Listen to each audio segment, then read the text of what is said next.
쉬지도 않고. 저번 시간까지 해서 우리가 중국에서 도가 출현한 상황 맞죠? 도가 출현했다. 도가 출현했다 그러면 뭘 극복했다는 거예요? 두 글자로 말씀하세요. 천명. 도가 나왔다 그 말은 천명을 극복했다는 뜻이에요. 그럼 역사 속에서 책임자가 신이라는 거예요, 인간이라는 거예요? 역사의 책임자가 신이라는 거예요, 인간이라는 거예요? 인간이라는 거예요. 물론 이 책임성이 전면적으로 모두 다 인간에게 온 건 아니지만 인간이 이제는 역사의 책임자가 되겠다 하는 의사를 드러낸 것이다. 그러면 이 일이 중국에서 지금 천명이 극복하고 도가 출현했다. 즉 역사의 책임성 이것이 인간에게로 돌아왔다. 인간에게로 왔다. 이런 뜻이 되겠죠. 이렇게 오는 과정에서 제일 중요한 것은 뭐였어요? 무엇이 천명을 극복하고 도를 출현하겠어요? 크게 말씀하세요. 그게 뭐예요? 철기죠. 철기죠. 이걸 보면 우리가 알 수 있는 게 뭐예요? 중요한 것은 우리가 이미 칼 막스가 우리한테 해준 말이 있어요. 우리의 정신은 물질적, 경제적 토대가 많은 부분 결정한다.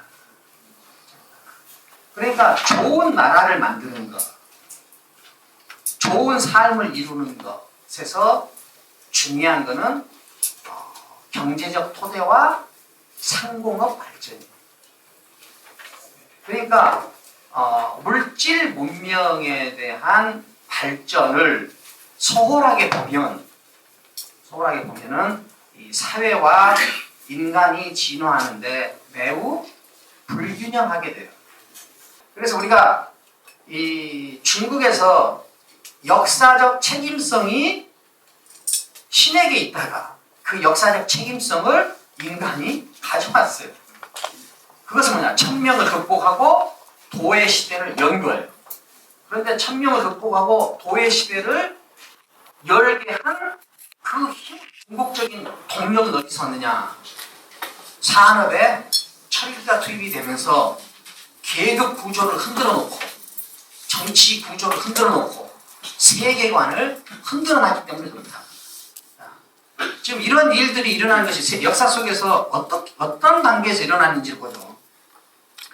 중국 아주 고대를 이야기할 때는 중국 고대 역사 속에서 이야기할 때는 우리가 하은주라고 해요. 뭐 여성 이름이 아니고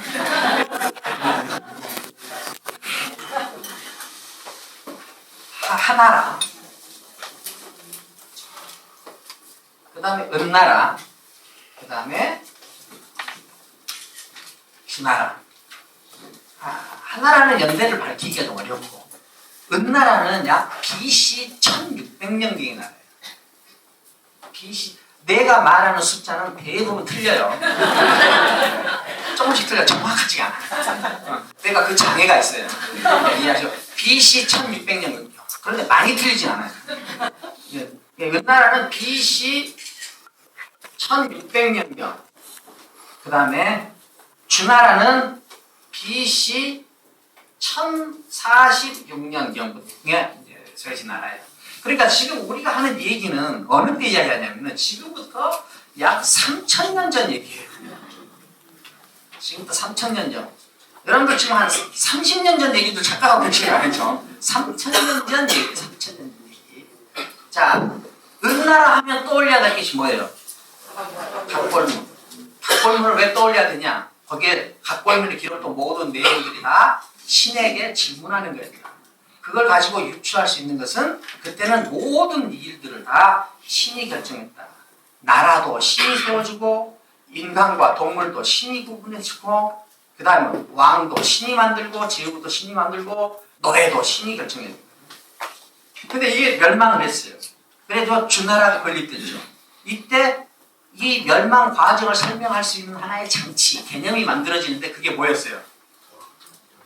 그게 덕, 덕이라는 거예요. 그러니까 은나라 때는 덕이라는 개념이 있었어요, 없었어요?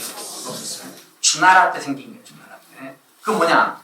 이제 신의 뜻이 덕이 사라지면 신의 뜻이 떠나고 덕을 갖추고 있으면 신의 뜻이 내린다 하는 관념을 인간이 갖게 됐어요. 원래 있었어요? 인간이 만들었어요? 인간이 만들었어요. 모든 역사를 인간이 만들어요. 모든 역사를 인간이 만들어. 중국 통에 보면은 상제가 원래 있는 걸 발견했어요? 인간이 만들었어요? 인간이 만들었어요. 은나라는 인간과 세계를 설명할 때 하나의 코드를 사용해요. 그게 뭐였어요? 그게 상제. 그 다음에 인간은 실성이었어요? 그림자였어요? 그림자 존재했어요. 신이라는 하나의 코드로 설명을 했어요. 하나의 코드. 주나라에 되면서 그 상제가 뭘로 바뀌어요? 천으로 바뀌어요. 그 상제가 뭘로 바뀌어요? 천으로 바뀌고, 그 다음에 천으로 바뀌었다는 말은 있는 것이 바뀐 것이 아니라 인간이 이제는 가장 높은 코드를, 개념을 상제 대신 천을 사용했다는 거예요. 상제 대신 천을 사용했다. 그건 뭐예요? 인간이 그렇게 만들어서 쓰는 거예요. 그 다음에 천 밑에 무엇이 새로 생겼어요? 덕이 생겼죠. 그러니까 초기 주나라 때는 인간과 세계를 이해하고 설명할 때 사용하는 중심 코드가 두 개로 늘어났어요. 그게 뭐였어요? 천하고 덕. 은나라 때는 몇 개였어요? 상제였죠. 상제 전에는 뭘로 해석했어요? 혈연. 그 다음 혈연 전에는 계약적, 그 다음 계약적 도형 전에는 불. 그 다음 우리가 만들어서 그렇게 해석한 거예요. 우리 마음이. 자, 초기 주나라 때는 두 가지 코드를 가지고 인간과 세계를 설명했다. 해석했다. 그 두 가지 코드가 뭐예요? 천과 덕. 주나라는 두 개로 나눠져요. 하나는 앞에는 서주,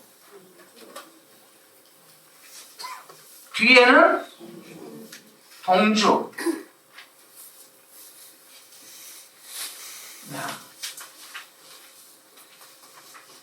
이게 뭐예요? 중국이에요. 예. 중국인데 중국한테 제일 버거운 상대는 서북쪽 이민족들이었어요. 서북쪽 이민족이어서 나라를 건립할 때는, 세울 때는 힘이 약하겠어요? 세겠어요? 세죠. 그러니까 서북쪽 이민족들을 쭉 밀어붙여가지고 다 밀어붙이고 나서 거기다가 수도를 정해요. 그게 어디예요? 서안. 시안이라는 도시예요. 서안. 근데 나라가 중기가 넘어가면은 국력이 좀 약해질 거 아니에요? 국력이 약해지면은 서북쪽 이민족들이 밀고 내려오죠. 그러면은 서안을 지키지 못해요. 그럼 수도를 대개는 낙양 쪽으로 옮겨. 그러니까 어떻게 돼요? 낙양은 서안에 비해서 낙양으로만 옮긴 건 아니지만 되게 낙양 쪽으로 옮겨. 그러면은 서안보다 낙양이 동쪽이죠. 그러니까 어떻게 돼요? 이때는 모든 왕조, 한나라 때도 서한, 동한이 있어요. 진나라 때도 서진, 동진이 있어요. 그러니까 왕조 앞에 서자가 붙으면은 다 잘 나가는 거예요. 동자가 붙으면은 조금 힘이 빠져가지고 이제 이 수도를 옮겨야 되는 상황. 자, 그러니까 주나라도 그래요. 주나라도 서주와 동주 시대로 나뉘어요. 동주 시대로 나뉘는데 이때 여기가 약 BC 약 770년 정도 돼요. 그런데 서주 때는 나라가 잘 나갈 때예요. 질서가 유지되고 산업이 번창하고 그 다음에 사람들 사이에 어떤 질서나 계급이 흔들리거나 뒤틀림이 없이 안정적으로 잘 나갈 때예요. 이때는 서주시대예요. 동주시대가 됐다. 그 말은 뭐예요? 그것들이 흔들렸다. 동주가 둘로 나뉘어요. 동주 앞부분을 춘추시대라고 해요.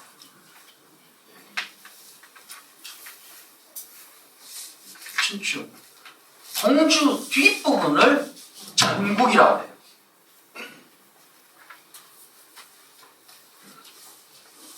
이렇게 부르는 이유는 이 앞부분을 써놓은 역사책이 있어요.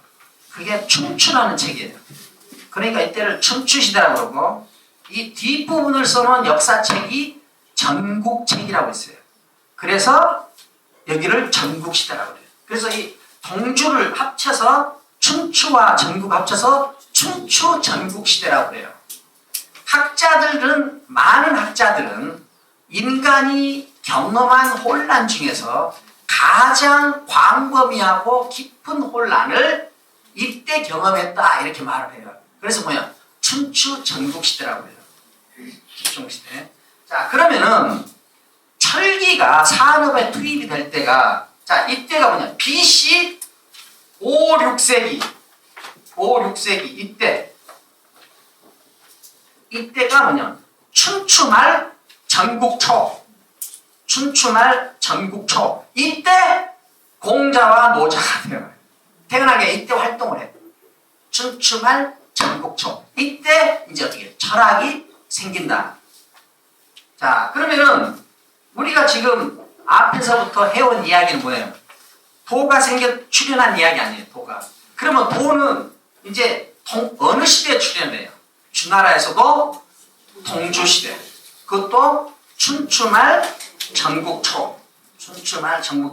이때 3명의 철학자가 활동을 하는데 그걸 뭐예요? 최초의 철학자들이에요. 노자, 공자, 묵자. 이게 초기의 세 철학자들. 자, 지금 우리가 전번 시간에 안정사회가 안정된 이분 구도가 깨졌다고 그랬죠. 안정된 이분 구도가 깨진 것을 세 프레임을 가지고 설명했어요. 자, 이렇게 안정되어 있다 그러면은 어느 시대? 동주시대예요? 서주시대예요? 서주시대예요. 이때는 매우 안정되어 있었어요. 안정되어 있었다는 것은 뭐예요? 계급, 정치 구조, 그 다음에 가치관이 큰 뒤틀림 없이 일정하게 유지됐다. 그때 세계가 뭐예요? 여기가 뭐예요?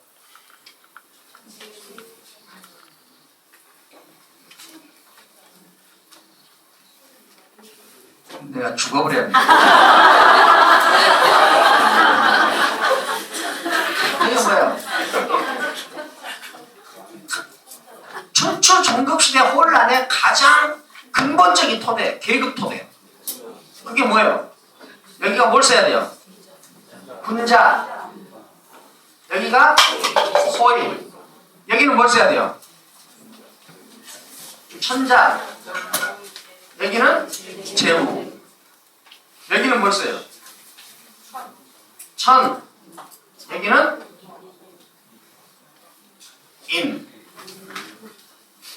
안정적으로 유지되어 있다. 그 말은 뭐냐면은 군자와 소인 간의 계급 구도, 천자와 제후 간의 정치 구도, 그 다음에 하늘과 인간 사이의 어떤 세계관, 이것이 딱 안정이 되어 있단 말이에요. 안정이 되어 있다는 말은 뭐냐?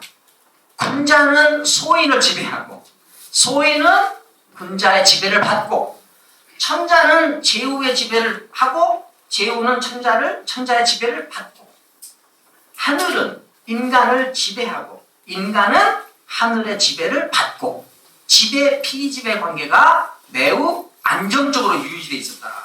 그런데 문제는 뭐예요? 춘추 서주시대 끝에 동주시대로 진입하면서 철기가 산업에 투입이 돼가지고 이 구도가 흔들렸다는 거 아니에요. 그래서 어떻게 돼요? 소인은 커지고 군자는 약해지고, 제호는 커지고 천자는 약해지고, 인간의 능력이나 자부심은 커지고, 하늘에 대해서 인간이 부여했던 권위는 점점 작아지고, 그래가지고 나중에 어떻게 돼요? 소인에 의해서 군자가 도태되고, 제후에 의해서 천자가 도태되고, 인간에 의해서 하늘이 도태됐다. 그것이 언제 일어났어요? 춘추말 전국 첫사에 일어났다. 그래가지고 어떻게 돼? 이제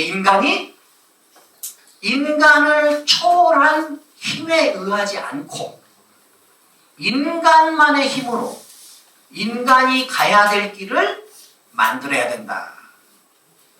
인간만의 힘으로를 우리는 뭐라고 그래요? 그것을 생각. 인간만의 힘으로 그것을 생각이라. 생각. 그 다음에 이 인간만의 힘으로 인간이 가야 될 길을 만든다고 할 때 그 인간의 길을 뭐라고 했어요? 도. 인간의 길을 도. 인간이 이제는 뭐예요? 생각해서 도를 건립하는 방향으로 역사가 이동했다. 이것이 뭐예요? 철학의 탄생입니다.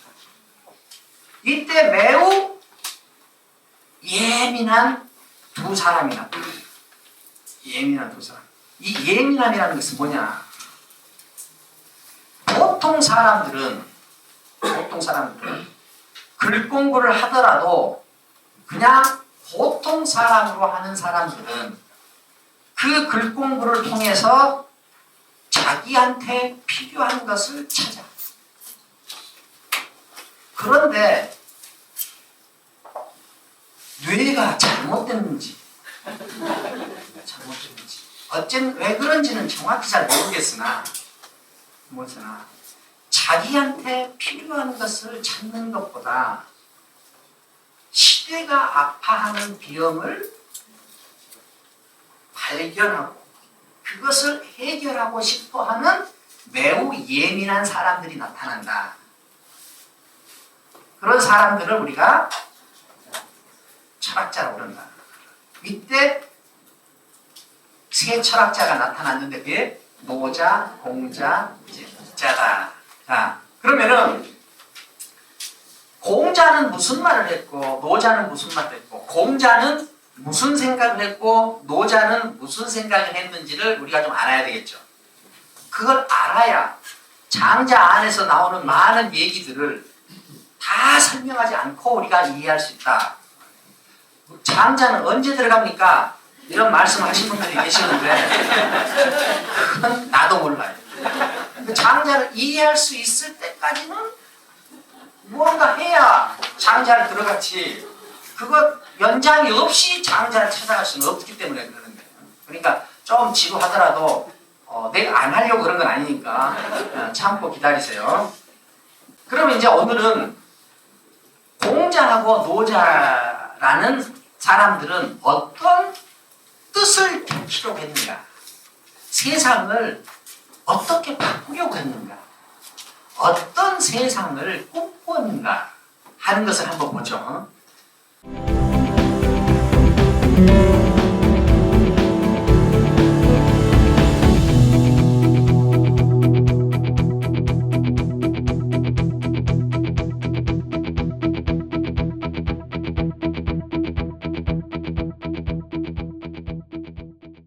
이제 공자하고 노자가 나타나요. 근데 우리는 일반적으로 공자를 앞에 쓰고 노자를 뒤에 쓰는데 순서가 좀 바뀌었어요. 노자가 앞에 나오고 공자가 뒤에 가요. 왜 그러냐면 내가 그 전공자에서가 아니라 노자가 공자보다 나이가 더 많아요. 20살이나 좀 더 나이가 많아 노자가. 그런데다가 철학도 특성이 노자 철학이 더 오래됐어요. 공자 철학은 새로 생겨난 신흥 학문에 해당돼요.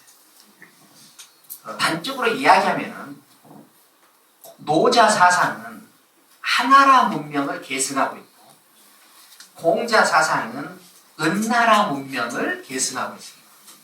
그러니까 사상적 기원으로 보면 노자 사상이 공자 사상보다 더 과거에 가 있어요.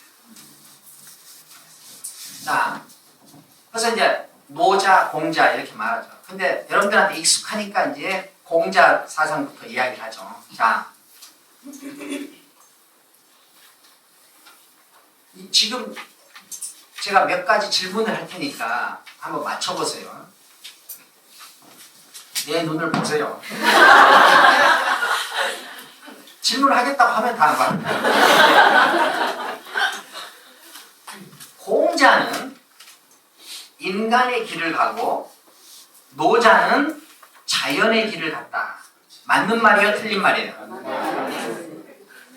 공자는 인간의 길을 가고 노자는 자연의 길을 갔다. 맞는 말이에요? 틀린 말이에요? 여기는 내가 듣기는 탔는 말이에요.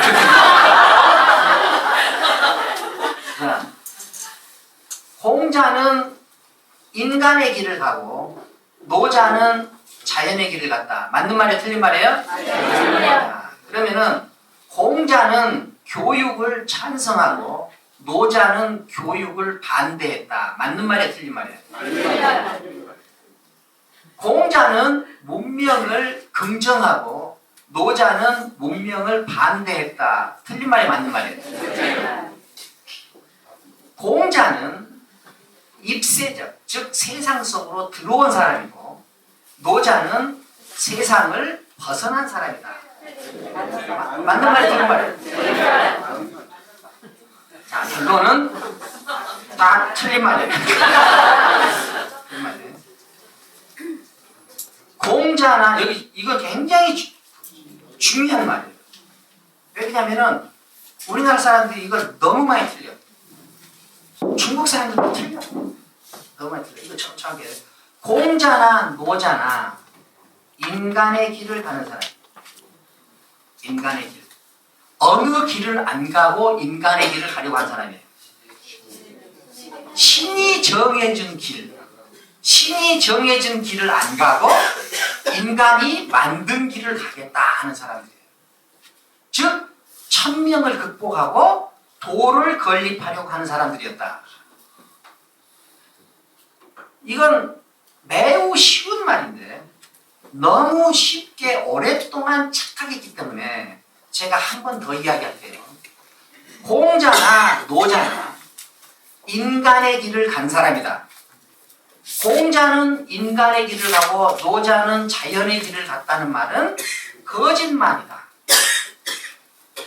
공자나 노자나 인간의 길을 간다는 말이 무슨 말이냐? 천명을 극복해서 도를 건립하려고 했던 사람이다. 천명은 하늘이 정해준 길이고 도는 인간이 정한 길이다. 그러니까 공자나 노자나 다 인간의 길을 가려는 사람이다. 하나 차이가 있다면 공자는 인간의 길을 만드는데 인간의 내면성, 인간의 본성에서부터 출발해서 만들고 노자는 인간이 아니라 자연이 어떻게 돌아가는가 하는 것을 보고 그것을 본떠서 만들려고 했다. 그래서 공자가 만든 인간의 길은 인간의 본성을 기반으로 하고 노자가 만든 인간의 길은 자연의 운행 원칙을 기본으로 한다. 되셨어요? 네. 공자나 노자나 교육을 강조한 사람. 공자는 이런 교육을 강조하고 노자는 저런 교육을 강조했지 공자는 교육을 강조하고 노자는 교육을 부정했다고 말하면 안 된다. 공자나 노자나 전부 문명을 건설하는 사람들. 문명을 반대한 사람들이 아니에요. 문명을 건설하는 사람들. 공자는 이런 식의 문명을 건설하려고 했고 노자는 저런 식의 문명을 건설하려고 했다. 공자는 현실에 개입하는 사람이고 노자는 현실을 초월하거나 벗어난 사람이다. 거짓말 중에 제일 새빨간 거짓말. 공자나 노자는 다 현실에 개입한 사람들이에요.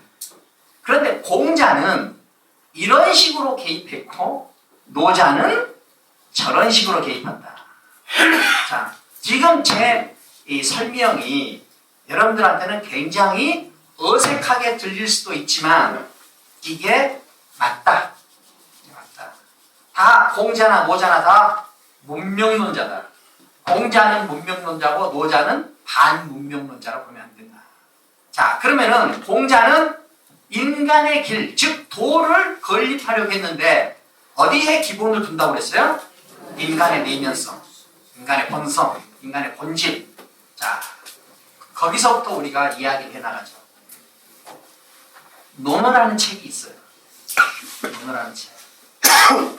논어라는 책을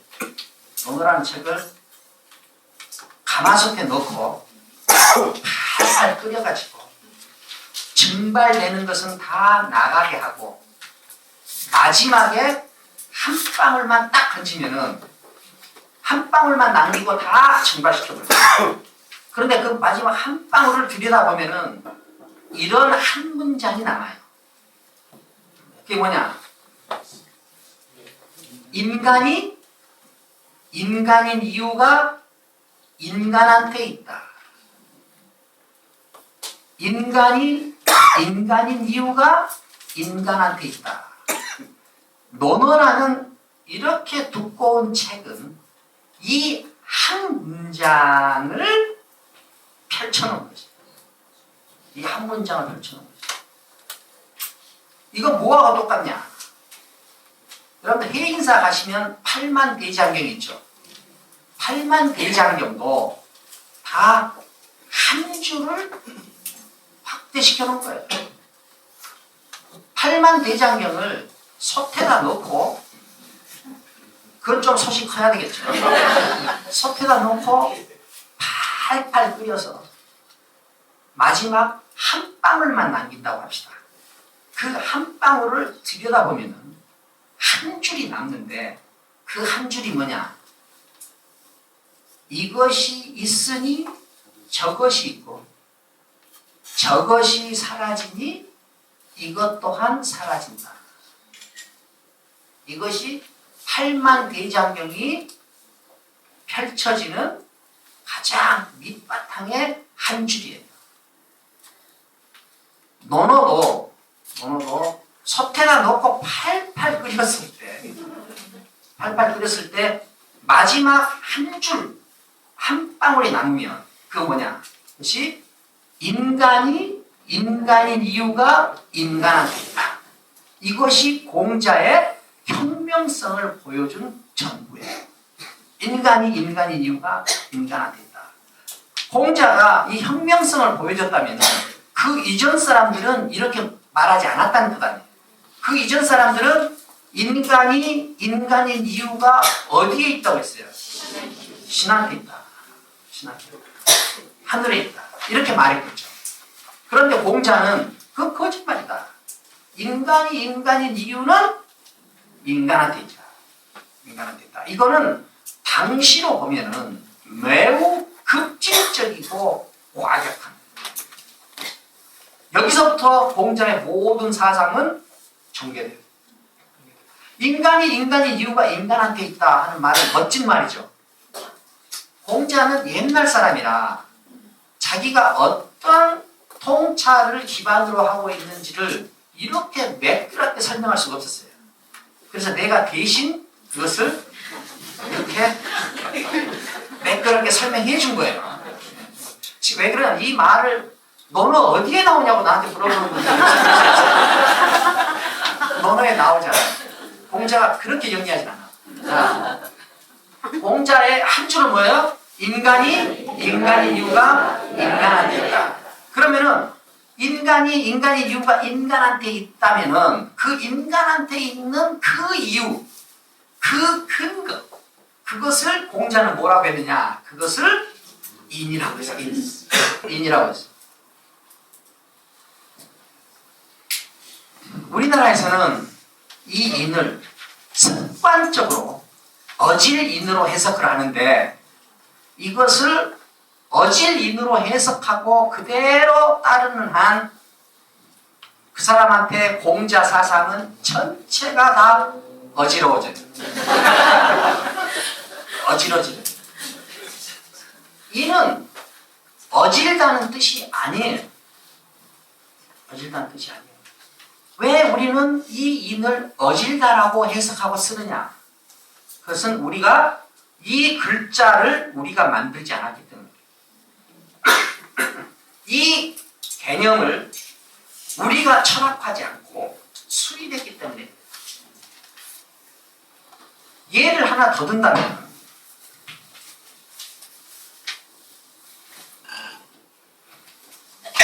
이건 뭐예요?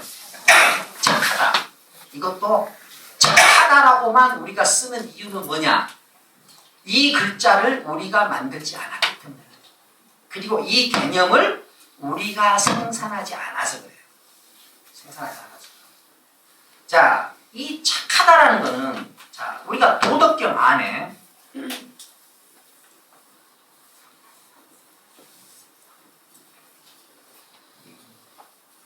상선약수라는 말이 아니야. 이것 누구나 다 아시죠?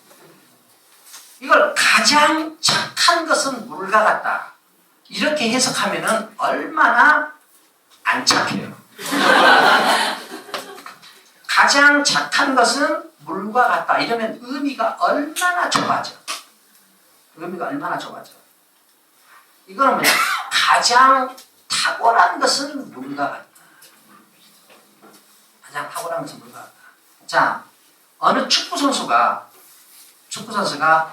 논스톱으로 오버헤드 킥을 했어요. 그래가지고 골인이 됐어. 그것도 선이야, 선제야, 아주 선하다, 이걸 아주 착하다, 이렇게 하겠어요? 아주 탁월하다. 고기가 보고 냄새만 맡아도 향기가 나서 침이 질질나. 그거를 이 고기는 참 착하다, 이렇게 이야기하겠어요? 이 고기는 참 훌륭하다, 탁월하다, 이렇게 이야기해야 될까요? 그러니까 선자는 탁월하다, 훌륭하다, 그리고 착하다라는 의미가 있는데, 철학이나 문화를 수입한 사람들은 이것을 두껍게 다루는 능력이 배양되지 않기 때문에 매우 좁은 범위에서만 쓴다. 자, 이것이 문화를 혹은 철학을 생산하는 자와 수입하는 자 사이에 좁혀지기 어려운 관계입니다. 좁혀지기 어려운 관계. 그러니까 우리는 이제 뭘 해야 돼요? 생산자로 나서는 도전을 해야 되는 수밖에 없다. 자, 그래서 이건 뭐야? 이는 씨앗이라는 뜻이 원래 씨앗. 여러분, 우리 보통 일상에서 살구씨를 뭐라고 그래요? 행인이라고 해요. 행인. 그때 인자를 이인 써요. 어지러운 살구, 이렇게 어진 살구 이렇게 하니까. 이는 뭐예요? 살구씨. 이는 씨앗이라는 뜻이에요. 씨앗. 인이라는 건 뭐냐? 인간의 씨앗이에요. 인간의 씨앗. 인간이 인간으로 존재하고 인간으로 사는 씨앗이 어디에 있다는 거예요? 인간한테 있다는 거예요. 인간한테. 신이 준 거예요? 인간한테 원래 있는 거예요? 인간한테 원래 있는 거예요. 인간한테 원래. 자, 그러면 이 인은 인간의 본질이다, 이렇게 말할 수 있죠. 인간의 본질이다. 인간의 본질이다. 자, 본질이라는 것은 뭐냐? 본질이라는 개념을 우리가 이해하고 하죠. 이거는 필기를 해도 돼요. 본질이란 본질이란 어떤 것을 다른 것이 아니라 바로 그것이게 하는 성질. 본질은 어떤 것을 다른 것이 아니라 바로 그것이게 하는 성질. 이걸 본질이라고 해요. 자, 이건 중요한 말이기 때문에 여러분들이 앞으로 공부할 때 이걸 우리가 철학에서 쓰는 고유한 어떤 개념들을 테크니컬 텀이라고 그러죠. 이런 것들은 항상 기억을 해야 돼. 기억을 해야 돼. 본질은 뭐예요? 본질은 어떤 것을 다른 것이 아니라 바로 그것이 해주는 성질. 어떤 것을 다른 것이 아니라 바로 그것이 해주는 성질. 그러면은 인간하고 제일 가까운 것을 우리가 뭐 꽃사슴이라고 해봅시다. 꽃사슴. 꽃사슴에 인이 조금이라도 있겠어요, 없겠어요? 인이 있어요, 없어요? 꽃사슴에 인이 조그맣게 있어요, 없어요? 아니, 이걸 있을 수도 있다고 생각하는 사람들은 아직 생각을 과학적으로 하지 않고 과학 본능의 행성. 우리가 앞에서 이야기했죠. 본질은 어떤 것을 다른 것이 아니라 바로 그것이 해주는 성질. 그렇죠? 그러면은 다른 것이 아니게 하려면 특징이 뭐예요? 본질이 가지고 있는 근본적인 특징은 배타성이에요. 배타성. 그 다음에 바로 그것이 해준다. 이걸 철학에서는 동일성. 자, 이 지금 내 말이 어려워요? 어렵다고 하면 안 돼요. 자, 본질은 어떤 것을 다른 것이 아니라 바로 그것이 해주는 성질. 그렇다면은 본질을 긍정한다. 그러면은 두 성질을 긍정한다는 거예요. 그 두 성질이 뭐예요? 배타성과 동일성. 배타성과 동일성. 그렇죠? 자, 그러면은 이 이는 너무나 이뻐 보이는 꽃사슴한테는 있을 것 같아요. 있어요, 없어요? 없어. 있으면 안 돼요. 그럼 이건 진짜 어려운 질문인데. 토끼한테는 있겠어요? 토끼한테 있어요, 없어요? 없어요. 여러분들 정확하게 답을 알고 계세요. 그러니까 다른 것이 아니게 하는 성질이에요. 그것이게만 하는 성질. 이것을 우리는 본질이다. 본질. 에센스라고 해요. 에센스. 엑기스가 아니에요. 에센스. 자, 그러면은 이 인간을 인간이게 하는 성질을 공자는 뭐라고 그랬어요? 그런데 그것을 인간을 인간이게 하는 성질이기 때문에 다른 어떤 동물한테는 조금이라도 있어서는 안 됩니다. 오직 인간한테만 있다.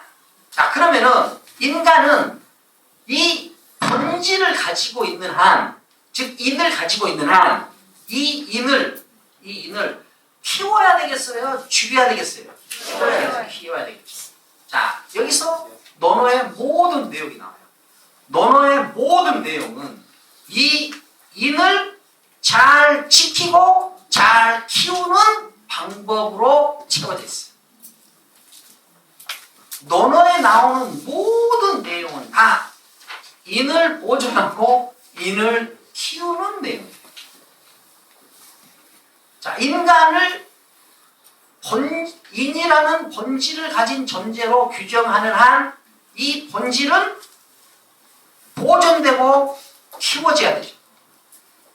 보존되고 키워져야 돼요. 그러니까 논어 안에 나온 전체적인 내용은 어떻게 하면 이 인을 보존하고 어떻게 하면 이 인을 확대할 수 있다라는 말들로 채워져 있어요. 채워져 있어.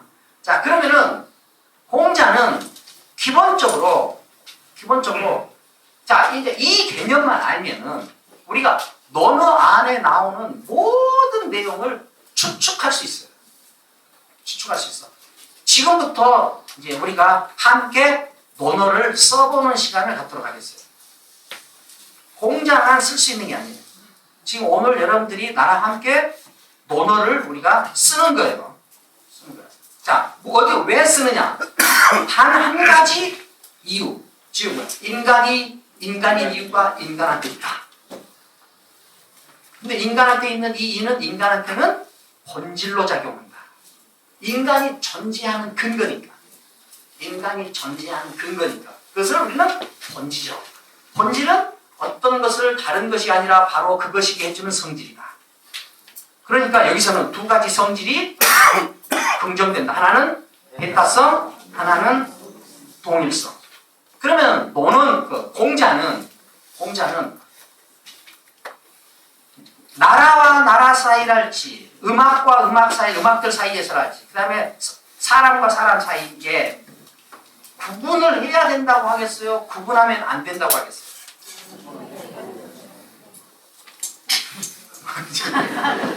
자, 구분을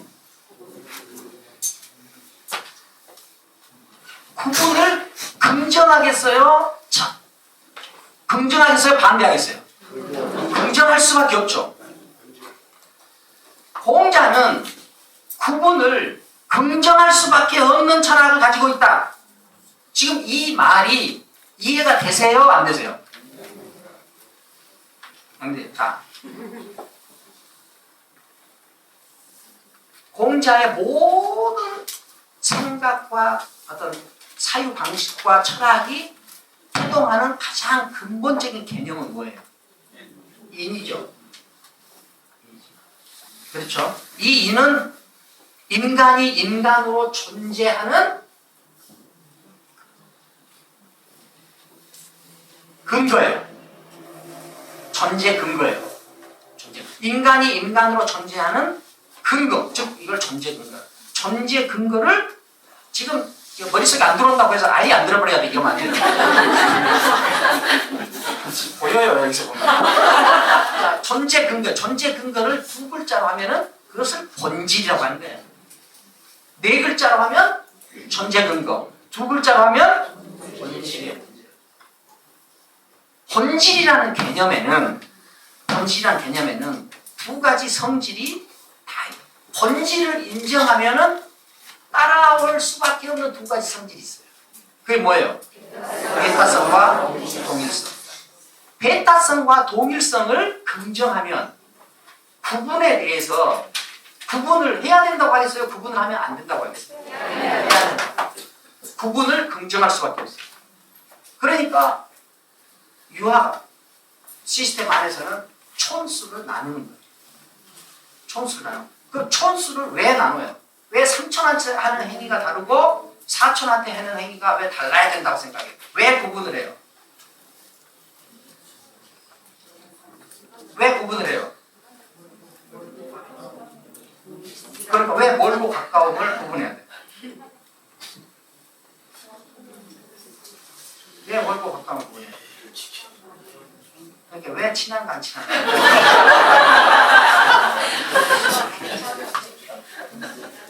왜 그래요?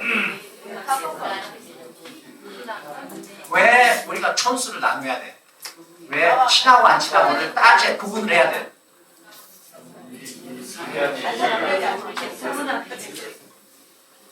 그러니까 공자 사상의 모든 내용은 다 무엇에 초점이 맞춰져요?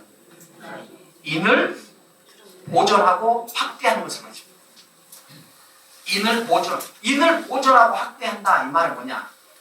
도덕적으로 산다. 그런 뜻이에요.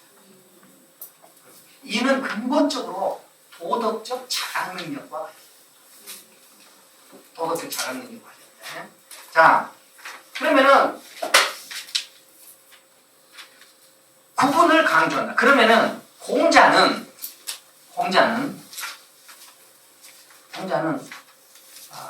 음악은 어떤 음악이든지 들어서 쾌락이 느껴지면 된다고 말하겠어요? 음악에도 들을 음악과 안 들을 음악이 있다고 말하겠어요?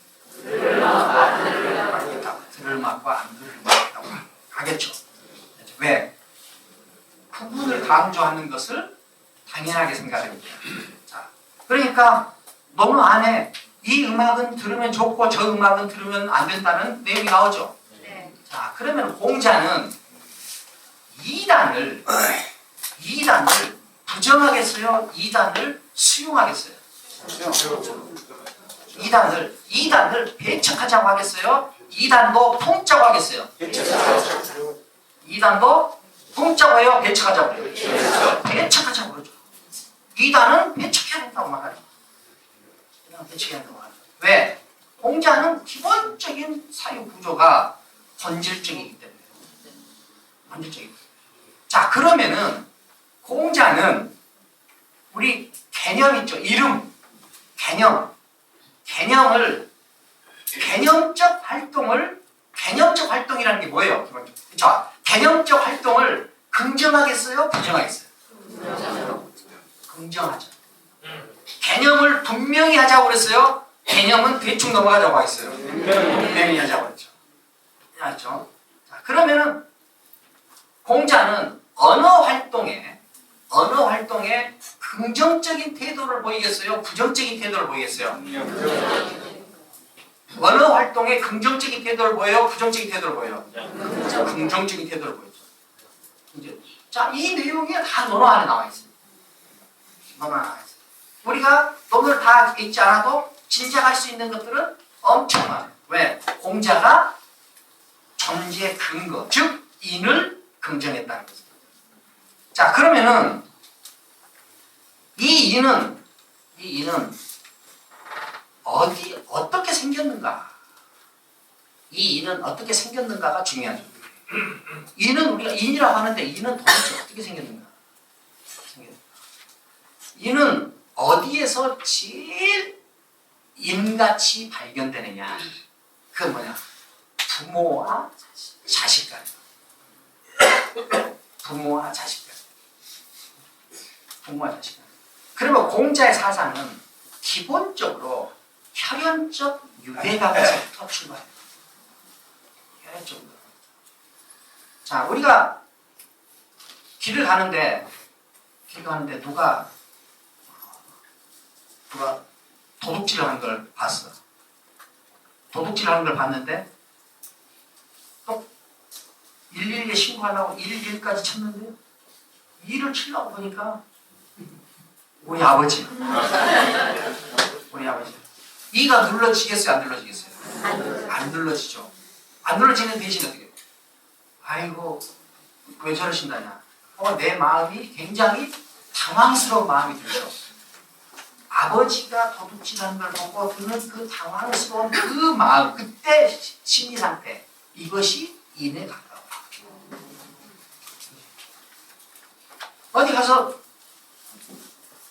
보니까 또 젊은 애가 핸드폰 가게 유리창을 끼고 가서 핸드폰을 좀 안 좋은 예만 들어 죄송합니다. 그러니까 가니까 아이 저거는 안 되겠다.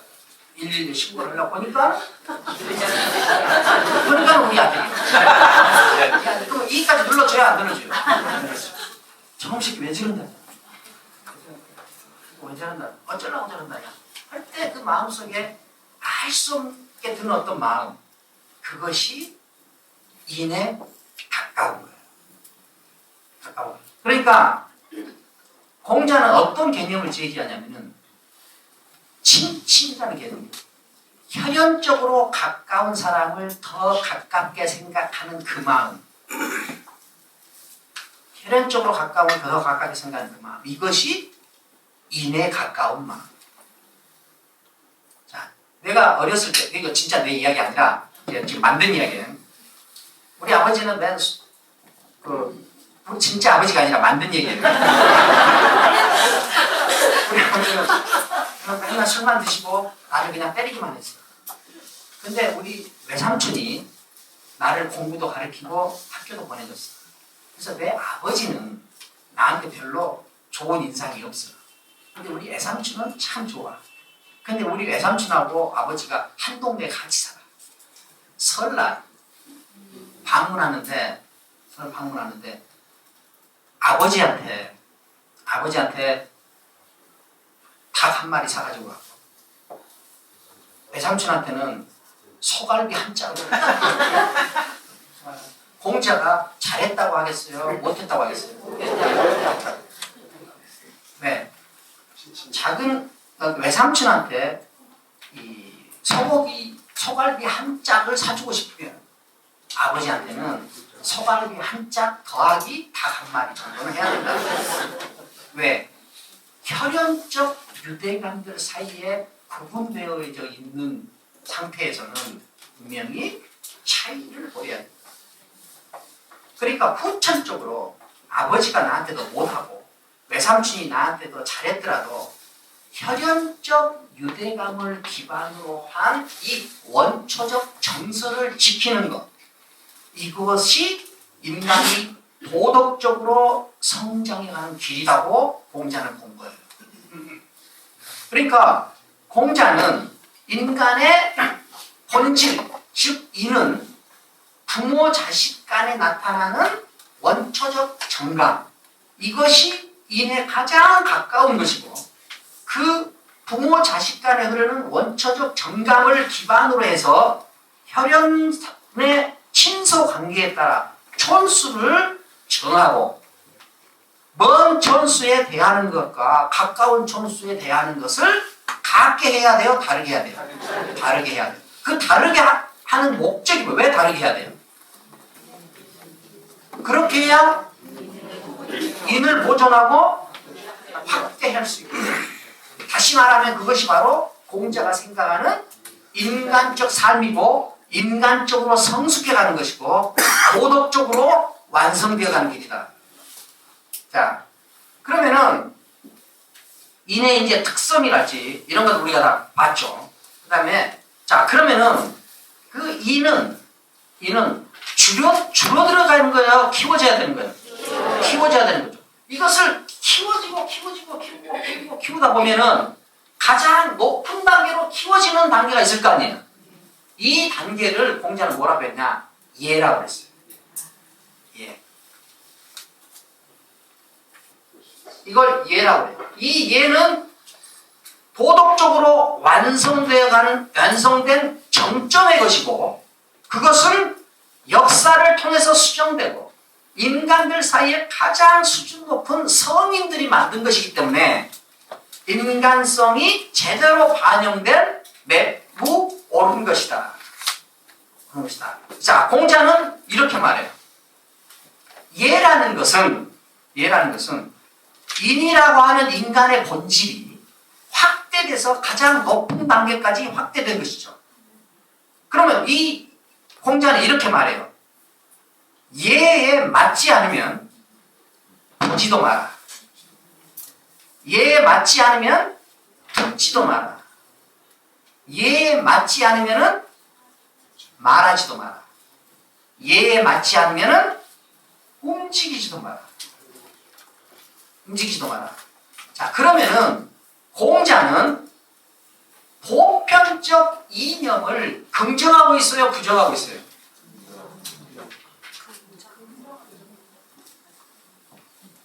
자, 보편적 이념을 여러분들은 내가 쉬운 것이라고 부르면은 어렵게 대답하고, 내가 어려운 것이다 하고 말하면 쉽게 대답하고.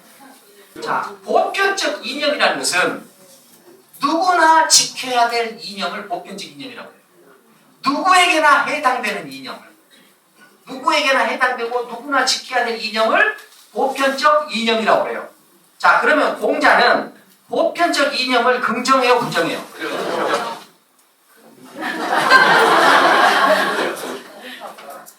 자, 예라는 것은 나만 지키는 것이에요? 누구나 지켜야 되는 거예요? 누구나 지켜야 되는 거예요. 이는 나한테만 있어요? 누구에게나 있어요? 누구에게나 있는 거예요. 이는 누구에게나 있는 거고, 얘는 누구나 지켜야 될 거예요. 자, 그러면은 공자는 보편적 이념을 긍정해요, 부정해요? 긍정해죠. 자, 그래서 공자는 나의 개별적이고 구체적인 특성을 단련해서 그 단련을 공자는 학습이라고 해요. 단련하고 단련시켜서 누구나 인정하는 보편적인 이념의 틀에 도달해야 된다고 말했겠죠. 그렇죠? 자, 이 구도를 주자라는 철학자는 주의라는 철학자는 공자 사상을 한마디로 딱 압축해요. 그걸 뭐냐? 그것이 극기복리예요. 극기복리.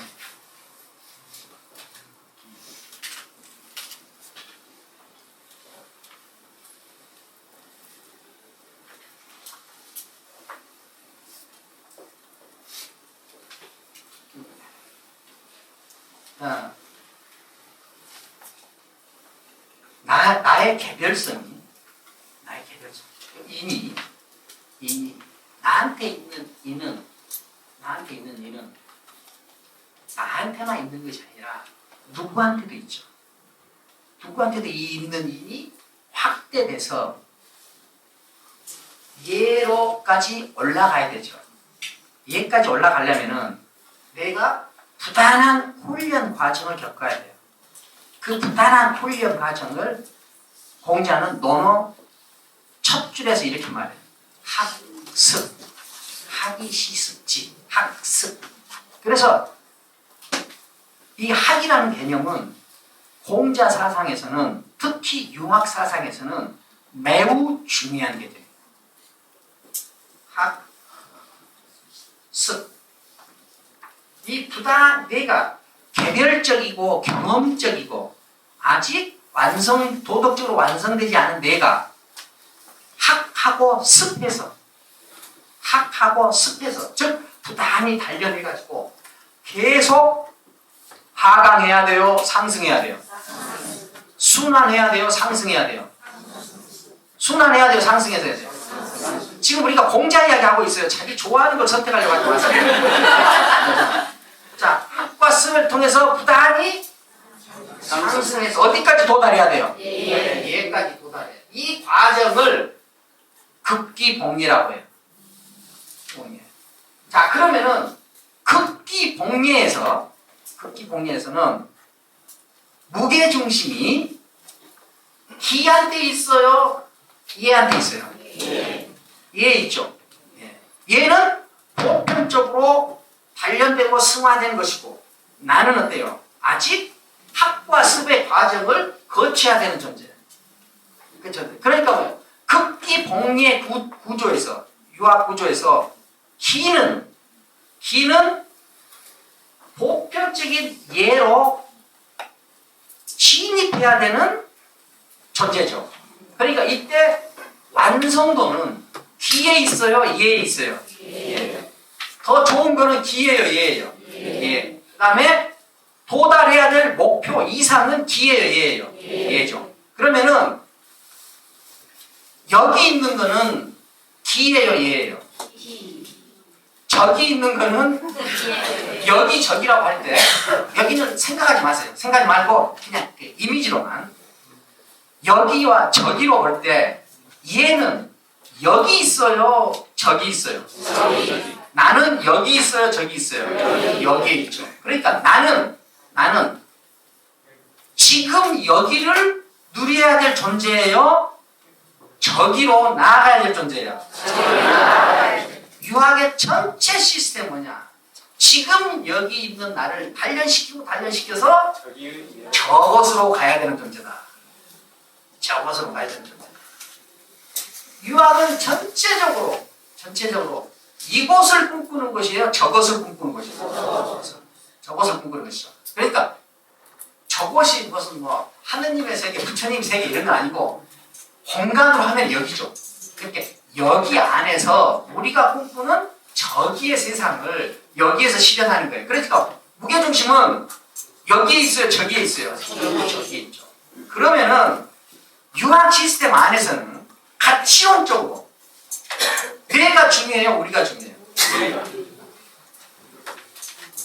자기가 좋아하는 걸 생각하지 말고 이 구조만 보도록 하세요.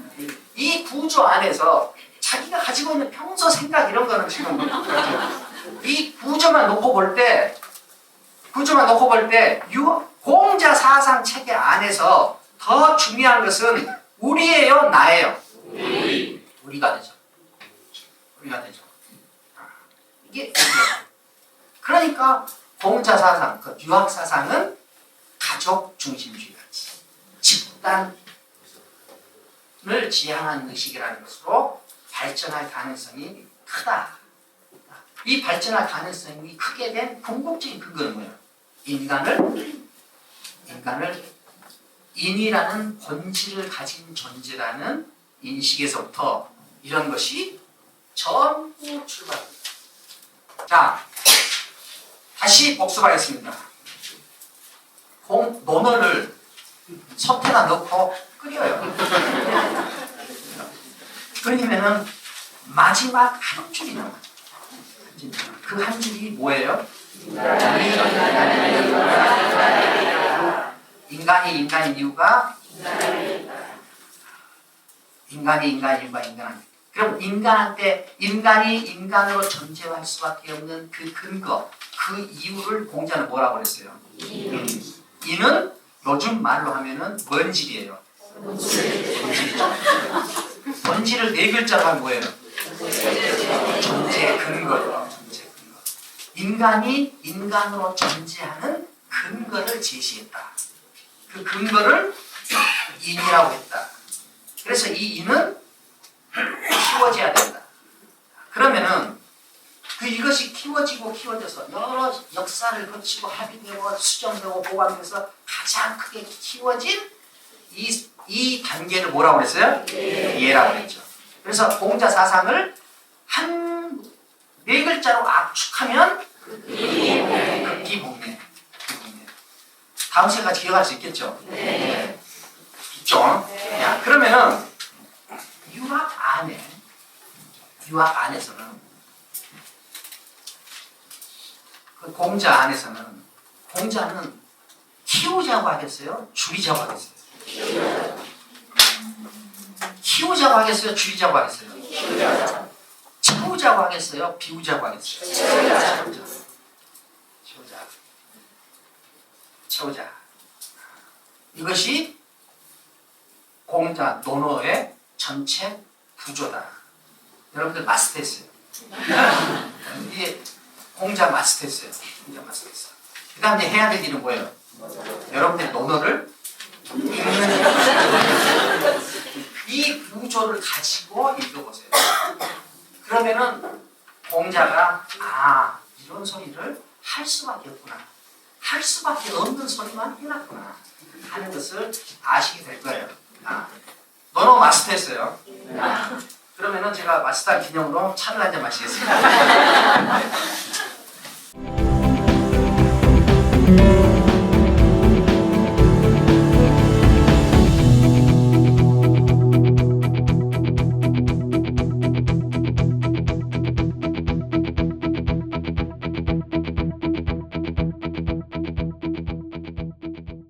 자, 우리가 공자 사상을 주인은 뭘로 압축했죠? 공자 사상을 뭘로 압축했어요? 극기복례. 자, 그런데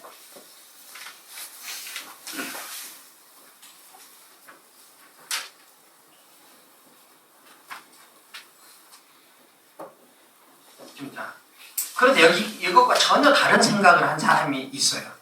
사람을 우리가 노자라고 그래요. 노자를 공부하기 싫은 분들은 놀자라고 그러는데 자, 노자. 우리나라에서 그 미니스커트를 제일 처음 입은 사람이 누구예요? 윤복희 선생님이시죠. 근데 윤복희 씨가 이 미니스커트를 제일 처음 입기 전에 우리나라 사람들은, 여성들은 되게 긴 치마를 입었죠. 월남 치마라고 하고 그랬죠. 그래서 이 긴 치마를 입던 세상에 이게 뭐예요? 이게 뭐예요? 아니에요. 긴 치마 어떤 하나의 흐름으로 일정한 질서가 잡힌 상태에 이때를 격이라고 격. 격이라는 말은 질서라는 뜻이죠. 질서. 격이죠. 격. 그런데 이때 갑자기 짧은 치마가 나타났어요. 이건 뭐예요? 무릎이에요.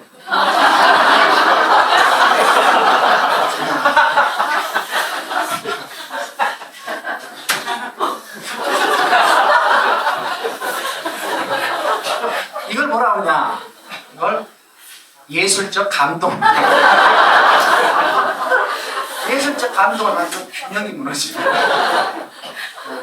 이건 그림이 아주 예술적이라는 걸 증명했죠.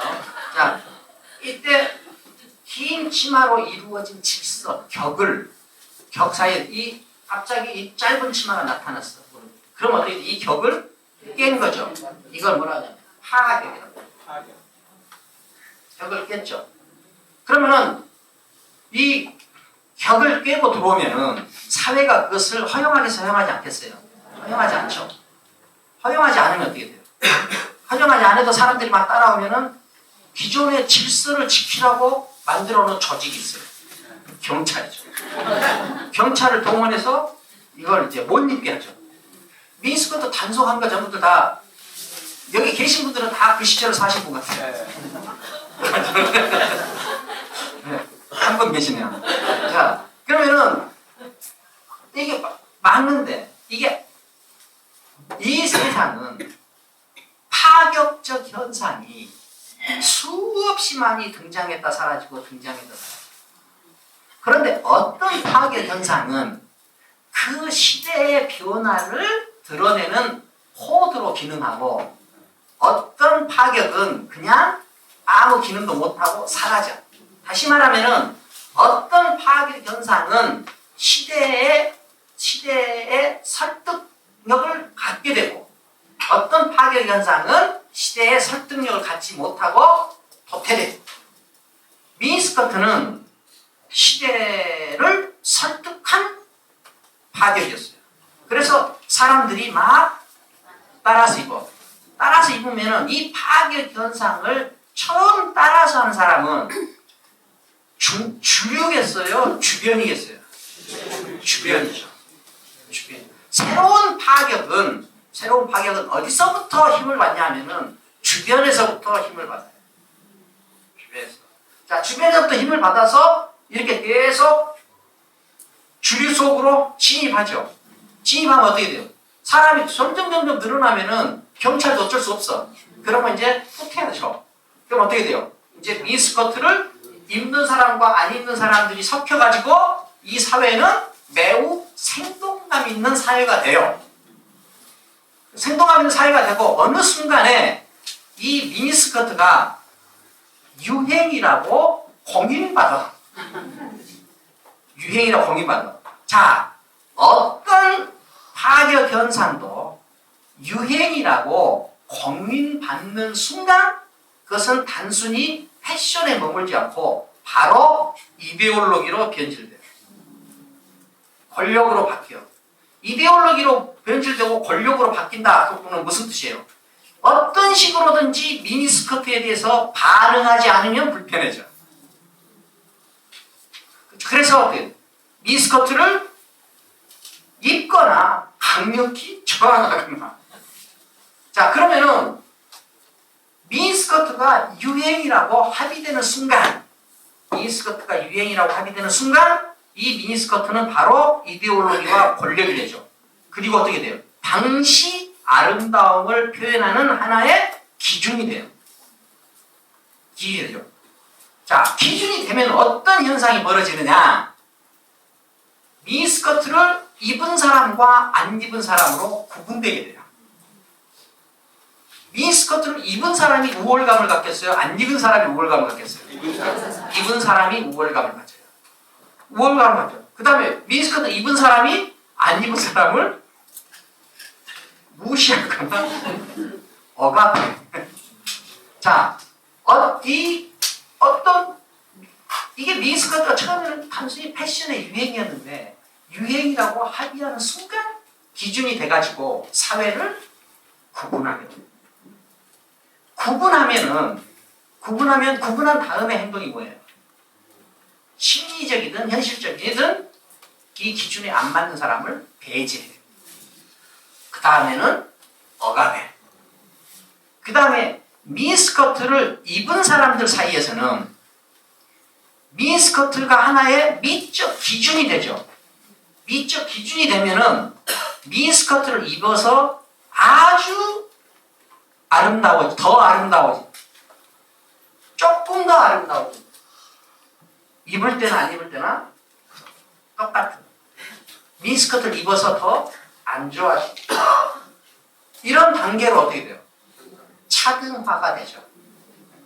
차등화. 그러니까 자, 유행에 우리가 유행이라고 합의된 것에 정말 자기가 굴복당하지 않은 적이 있는가? 자, 어떤 하나의 그 패션의 유행, 그것이 유행이라고 합의되면 그것이 바로 권력이 되고 그것이 바로 기준이 되고 이 사회를 배제하게 됩니다. 구분하게 됩니다. 구분한 다음에 배제하고 배제한 다음에는 억압한다. 그 다음에 그것이 하나의 기준으로 작용하면서 사회는 차등화 현상이 나타난다. 노자는 도덕경 2장에서 이렇게 말해요. 모든 사람들이 다 아름다운 것으로 합의한 것을 아름다운 줄 알면 이는 추하다.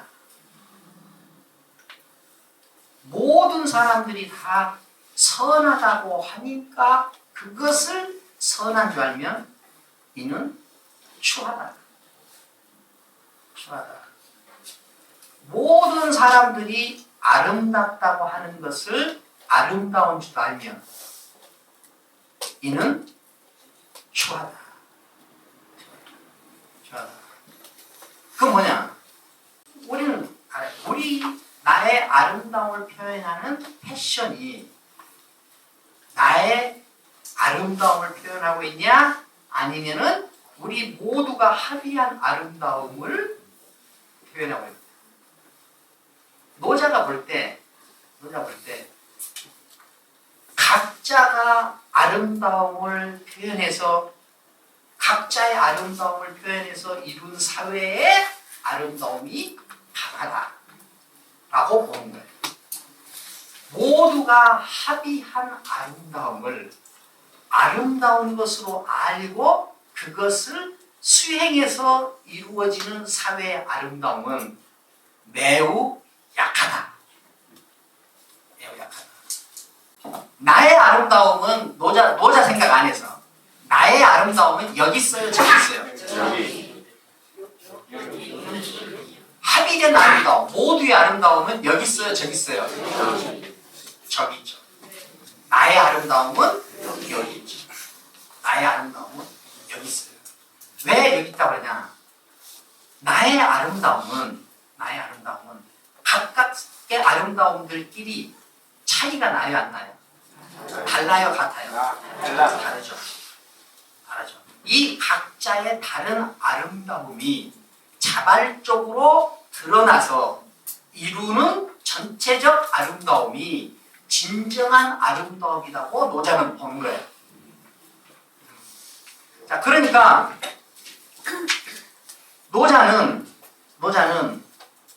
여기에 무게중심을 둬요, 저기에 무게중심을 둬요. 여기에 무게중심을 둬요. 그러니까 노자는 뭘 말하느냐? 여기를 지키자고 하겠어요? 저기를 지키자고 하겠어요? 여기를 지키자고 하죠. 여기는 노자는 취라고 써요. 지키자 그 말을 취라고 써요.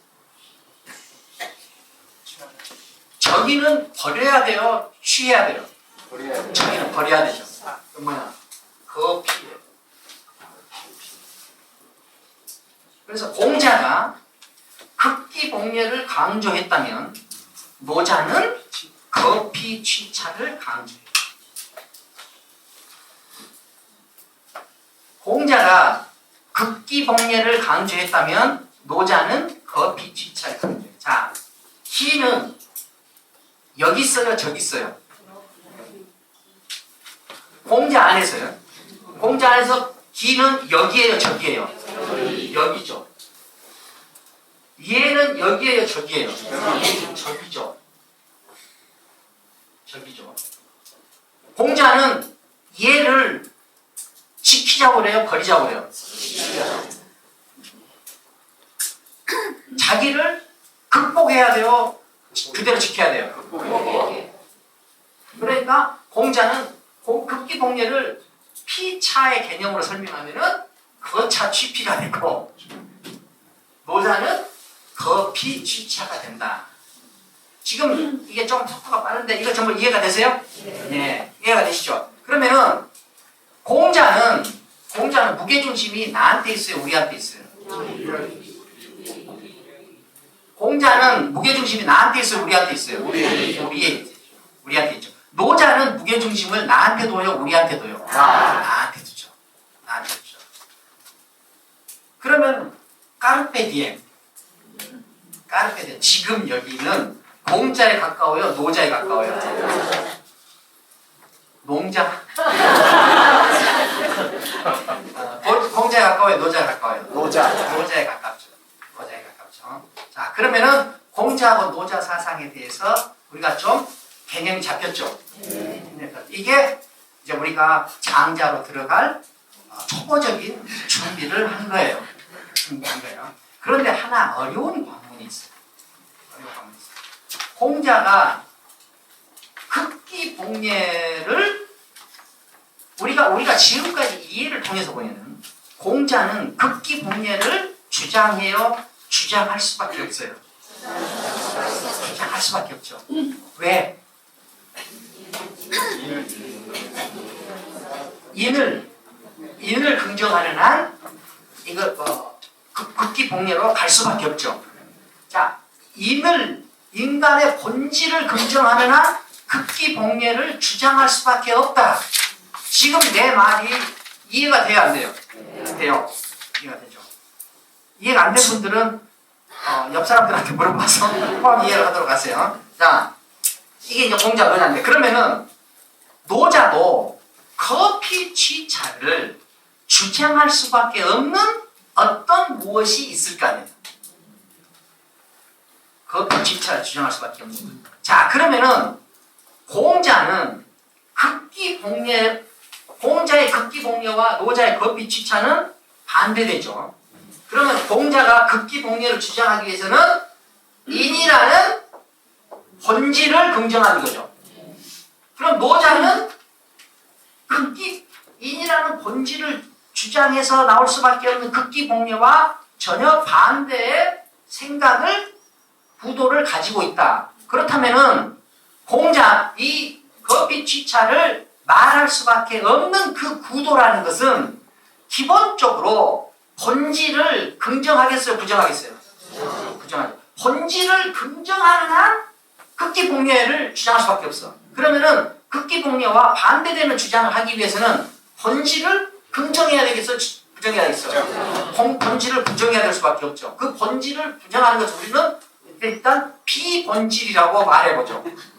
비본질. 그러면은 공자는 본질을 긍정하고 노자는 비본질을 긍정했다. 이렇게 말할 수 있죠. 그럼 노자의 비본질이 어떤 것인가를 우리가 이해해야만 우리가 공자를 이해했던 만큼의 넓이로 노자를 이해할 수 있겠죠. 그러면 노자의 비본질이 어떤 내용인가 하는 것을 이해를 하도록 하겠습니다. 다음 주에 뵙시다. 수고하셨어요.